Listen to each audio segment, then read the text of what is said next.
Deus, eu te agradeço, Jesus, por mais uma oportunidade que o Senhor tem nos concedido para junto, meu Deus, louvar e bendizer o teu nome. Pai, dá um dia na direção do teu Espírito Santo, uma tarde, uma noite, Senhor, e um final de semana, Senhor, na sua presença. Pai, te agradecemos por tudo que o Senhor tem feito em nossas vidas, dos quais não somos merecedores. Te agradeço, meu Deus, aqui pela Dama, pelo Thierry, pela Mônica, pelo Tauan e seus familiares. Meu Deus, por toda a família Nova, Bezerra, Caetano, Jesus, por todos os aniversariantes, meu Deus, deste mês, Senhor, do Facebook. Meu Deus, até mesmo, meu Deus, todas as pessoas, meu Deus, no Google+, que tiveram acesso, meu Deus, a este vídeo, meu Deus, que seja abençoado. Meu Deus, as pessoas também do blog, Senhor, e até, meu Deus, as pessoas do YouTube, Jesus. Alcança, meu Deus, a todas as pessoas que tiverem acesso a este vídeo. Meu Deus, que elas possam compreender, Jesus, o verdadeiro sentido da tua palavra. Ajuda, meu Deus, a ser humilde, simples e sincero. Ajuda a caminhar segundo o seu querer e a sua vontade. Pai, que é uma noite na direção do teu Espírito Santo e que todos, meu Deus, em nome de Jesus, possam ser mais e mais abençoados. Amém, Jesus.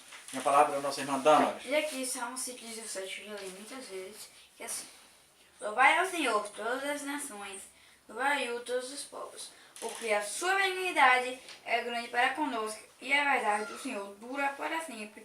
Louvai ao Senhor. Louvar ao Senhor. Já falamos muitas vezes que louvar é muito mais do que cantar. As pessoas entendem que louvar a Deus é cantar. Eu posso louvar a Deus sem dar uma única palavra, com a minha vida de santidade, de humildade e sinceridade, com uma vida pautada nos princípios que regem a nossa vida, que é a palavra de Deus. Possamos estar, irmão, dentro dessa regra de fé e conduta, que é a palavra de Deus. Mas eu quero ler com os irmãos no livro de Oséias, no capítulo 4 e também no capítulo 6. No capítulo 4 do livro do profeta Oséias, e o versículo 6, 4 do profeta Oséias, o versículo 6 diz: meu povo foi destruído porque lhes faltou conhecimento. Porque tu rejeitaste o conhecimento, também eu rejeitarei, para que não sejas sacerdote diante de mim. Visto que te esqueceste da lei de Deus, também eu me esquecerei dos teus filhos. Esse é Oséias 4 e o versículo 6. O Oséias 6 e o versículo 3 diz: conheçamos e prossigamos em conhecer o Senhor. Como a alva será a sua saída, e ele nos virá como a chuva, como chuva seródia que rega a terra. O mesmo 6 e o versículo 6 diz assim: porque quero misericórdia e não sacrifício, o conhecimento de Deus mais que os holocaustos.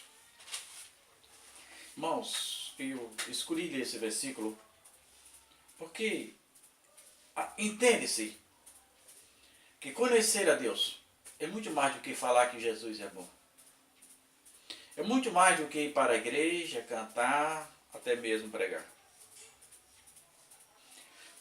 Quanto mais você se aproxima de Deus, quanto mais você conhece a Deus, você começa a enxergar, a ver as suas miserabilidades, ver as suas limitações, a sua pequenez, diante da grandeza desse Deus.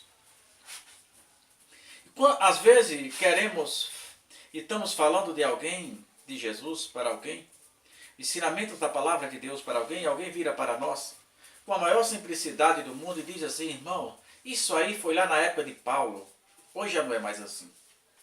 Isso aí foi na época do profeta Oséias, hoje já não é mais assim.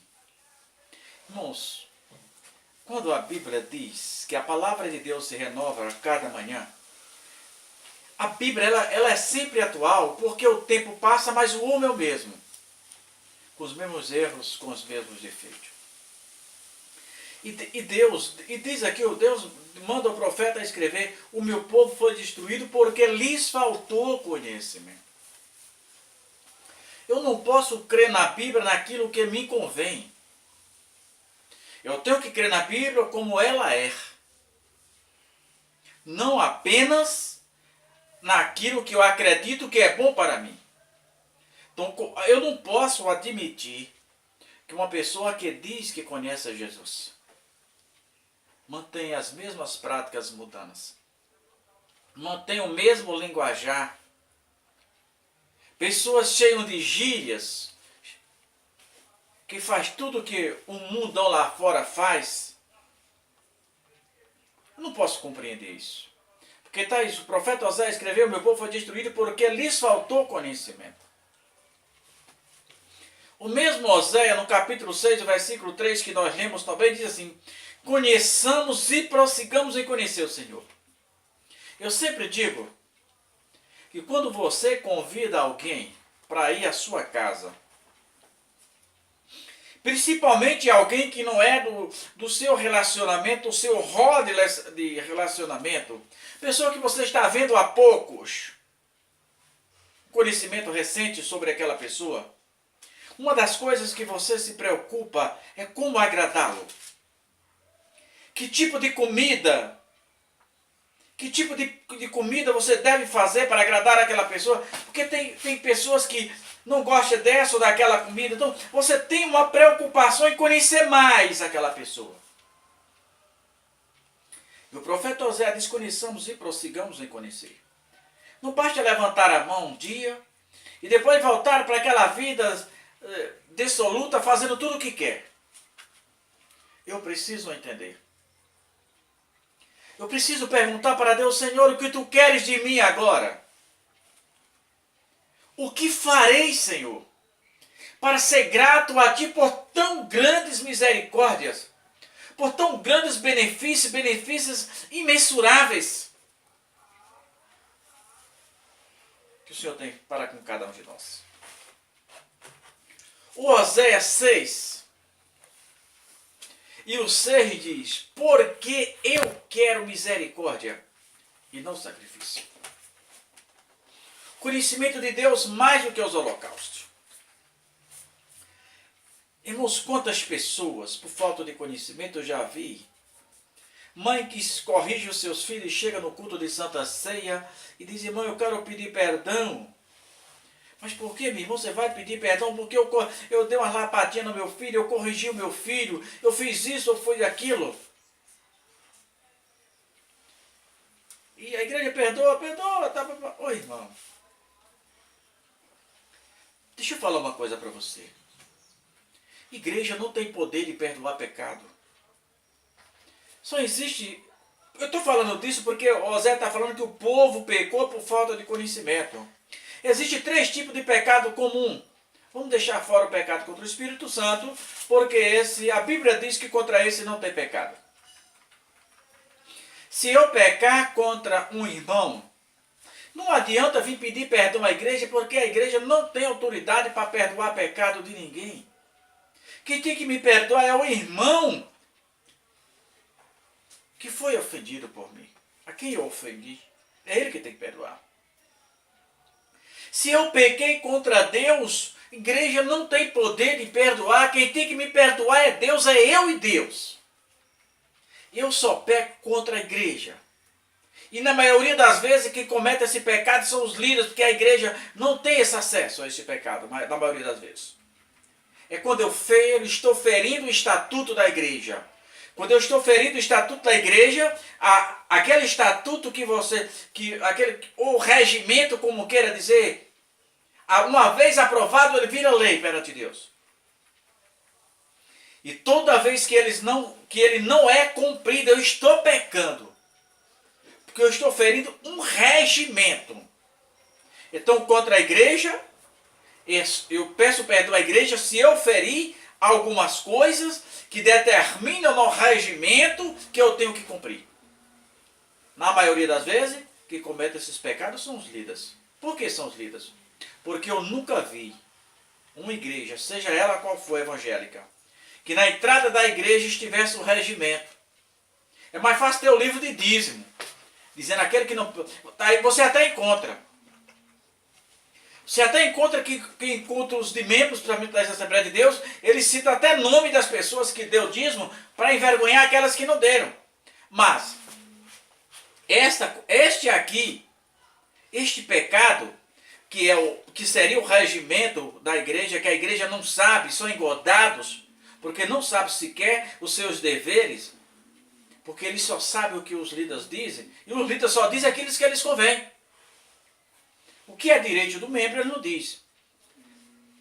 E muitas vezes o irmão peca sem saber que está pecando, porque ele não tem conhecimento. E muitas vezes acha que alguma coisa é pecado e não é. Porque ele diz, eu quero misericórdia e não sacrifício. Quanto sacrifício, irmão de tolo? Eu tenho um irmão que já se desviou umas 15 vezes. Meu irmão, meu carnal, irmão em Cristo. E um dia ele disse para mim, Juraci, eu jejuava 3, 4 vezes por semana. Eu ia aos montes e passava a noite, dias, horas e horas orando nos montes. E eu disse para ele um dia, meu filho, em vez de passar 3 horas orando por noite, em vez de jejuar 3, 4 vezes por semana, você vigiasse o tempo todo, ainda hoje estaria de pé. Ainda hoje, eu disse para ele, porque a Bíblia manda orar e vigiar. E aqui diz, meu povo foi destruído porque lhes faltou conhecimento. E que adianta você passar a noite toda e depois você vai vender produtos piratas? O que adianta? O que adianta, irmão, você passar a noite toda orando, ser um grande pregador e ser um sonegador de impostos? Porque recebe salário e diz que não recebe, recebe prebenda para não declarar no imposto de renda. O que adianta, irmão? Porque assim não vai entrar no céu. Isso é falta de conhecimento. Você faz tanto sacrifício, mas é sacrifício de tolo. Porque Jesus diz, eu quero misericórdia e não sacrifício. Meu povo foi destruído porque lhes faltou conhecimento. Então, irmão, o conhecimento da palavra de Deus leva você a vigiar o tempo todo. Leva você a entender, irmão, que não é nada sem Jesus. Leva você a entender de que adianta, irmão. A gente passar a vida toda aqui e na vida de Jesus a gente ficar. Irmão, nós precisamos, a salvação ela é tomada à força. Eu preciso ser diferente. Eu preciso dar exemplo de cristão. Eu preciso ser um bom pagador. Eu preciso ser um bom pai. Eu preciso ser tudo, fazer tudo que a Bíblia manda que sejamos, irmão. Precisamos ser luz no meio desse mundo em trevas. Então, irmão, que Jesus Cristo continue os abençoando. Lembre-se de uma coisa. Não é o sacrifício que você faz orando 3, 4 horas por noite. Não é o sacrifício que você faz de sair de casa e por monte, vendo a hora uma cobra te pegar. Isso é idiotice, irmão. O lugar do adorador, o lugar de orar a Deus é onde tem um orador. Aí é o lugar. A Bíblia manda, entra no teu quarto, fecha a tua porta, fala com teu pai secreto, teu pai ouve. Teu pai que conhece. Então, irmão, o lugar de orar a Deus é quando há necessidade. E que Jesus Cristo continue abençoando a cada um de vocês.